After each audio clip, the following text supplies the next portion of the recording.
mga bro. Pinakawalan ko muna yung checkered natin kasi yun oh.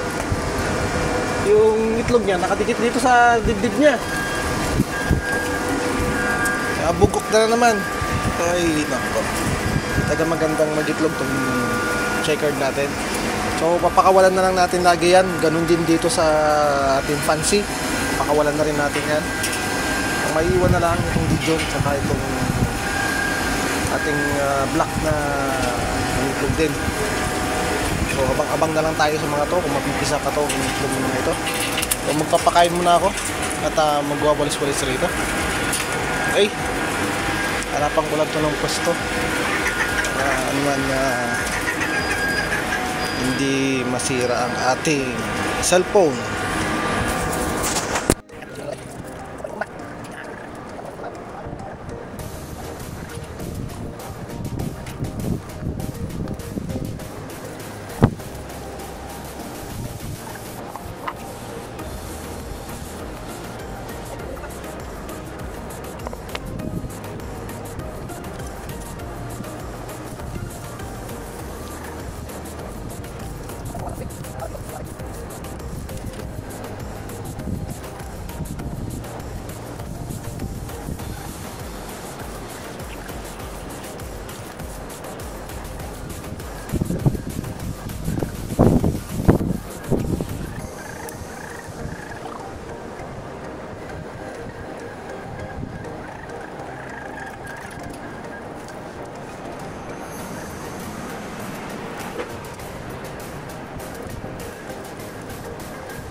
Ayan, paabigay na tayo ng pagkain. Yung bihag natin na yun sa ibabaw na yun, no? Hindi na siya umalis dyan. Maliki na. Gayon din ang iba natin mga kalapate. Ayan, salo-salo na sila. Yan sinasabi ko na dumikit yung itlog sa kanyang kabugok na. Pa yung iba natin.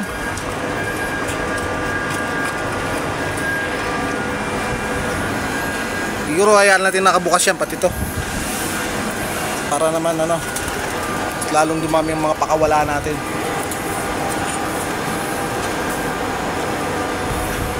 Yung iba nating paisa yan, gutom na rin, baba na rin siya.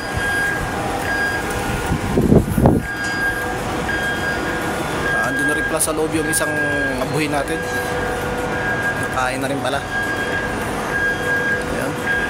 Hinahanap ko kanina, andyan pala. So par, kumpleto naman silang lahat. Wala namang nawawala at wala rin nadagdag. Wala tayong bihag.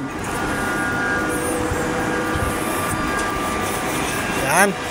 Yan o, bihag natin, ibon.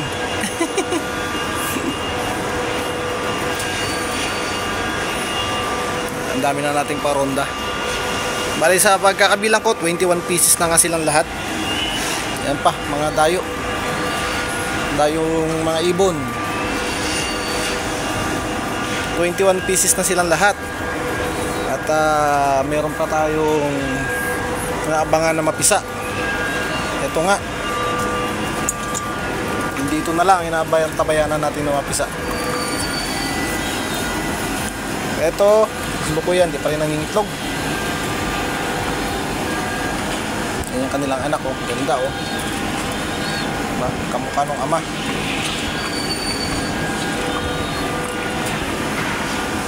Yan, lahat naman sila bumabalik na rito, kaya hayaan na natin sila nakabukas lagi yan para naman masanay na sila sa rundahan at umuwi pati dyan.